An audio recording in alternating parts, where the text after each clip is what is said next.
Last year, I crowned the Ninja Detect as the best Ninja blender, but I got this Vitamix from my wedding registry and it's $300 more expensive. So I have to see if it's worth the money. So today we're making smoothies, soup, and pancake batter in both of the blenders to compare the differences. For our smoothie, we're gonna compare the texture, consistency, and any remaining pieces after we blend it up. Starting with 1 cup of mango, 1 cup of frozen pineapples, 1 cup of spinach, 1 cup of coconut water, 1 tablespoon of chia seeds, and a couple squirts of lime juice in both of them. Now I'll get both of their lids on and let's get both of these blending.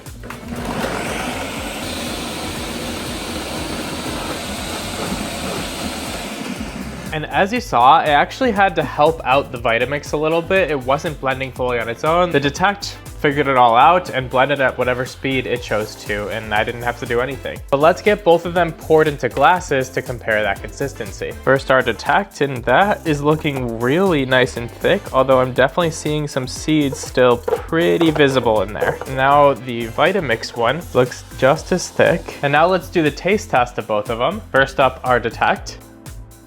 The only inconsistencies I'm getting this one are seeds, and I can honestly barely taste it. It's just more of a visual thing of me seeing the seeds, but let's compare to the Vitamix. Whereas with this one, I cannot see any seeds at all just looking at it, but the taste test.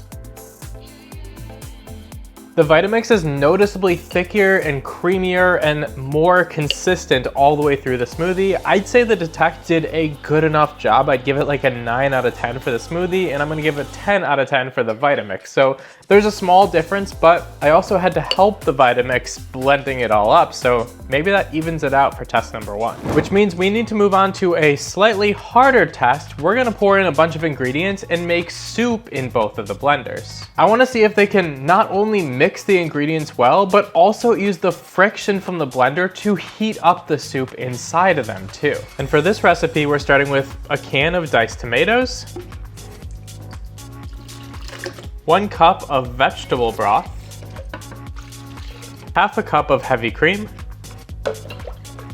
a little bit of fresh basil, and then just some salt and pepper.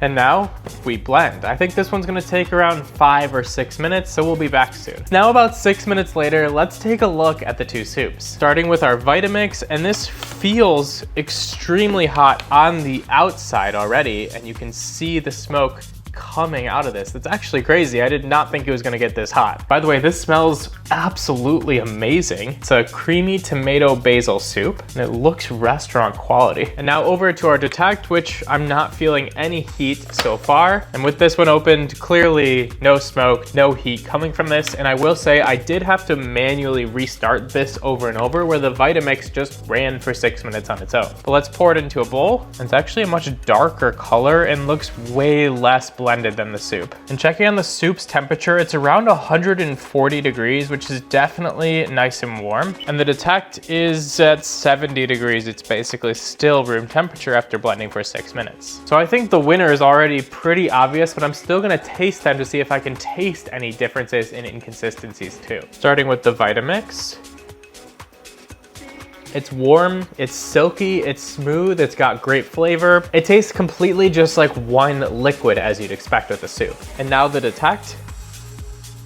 It's actually just as smooth as the Vitamix, but it's obviously cold and it has a lot less flavor. That might be because of the heat differences in the whole cooking, but this pretty much tastes like water to me with how little taste there actually is. Now I think this test was slightly biased towards the Vitamix from the beginning because it's known to make soup and the Detect clearly isn't meant to make soup. So for our final test, let's put the power and efficiency of both of the blenders to the task. We're gonna make a pancake batter. For this recipe, we're starting with 1 cup of flour, 3/4 cup of milk,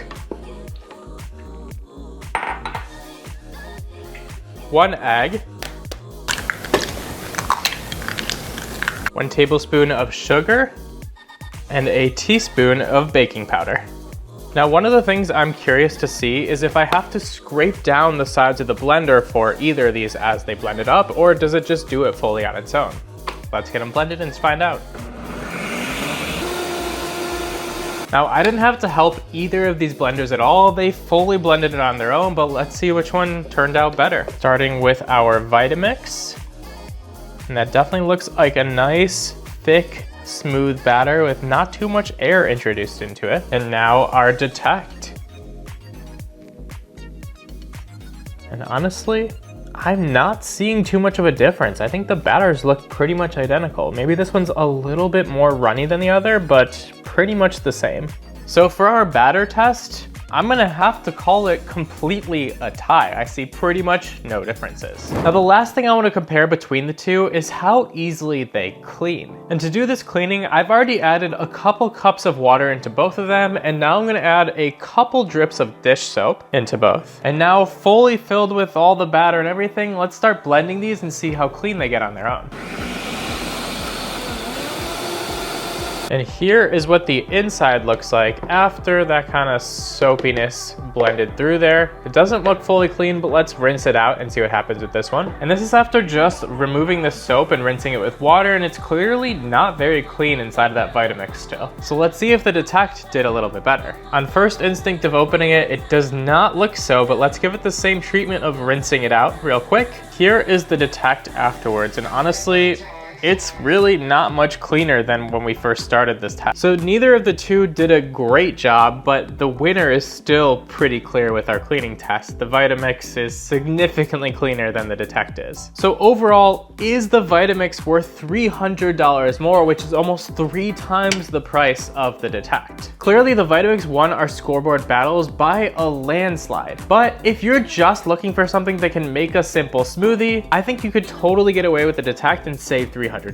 But if you want something that does everything, does it a little bit better, and is just what I will now crown as the better blender overall, I'm gonna have to crown the Vitamix as our winner. Now there is a Ninja gadget that I absolutely love and just replaced with a different one I had, and that's their 10-in-1 foodie. If you wanna see me fully test and review that, go ahead and click right here.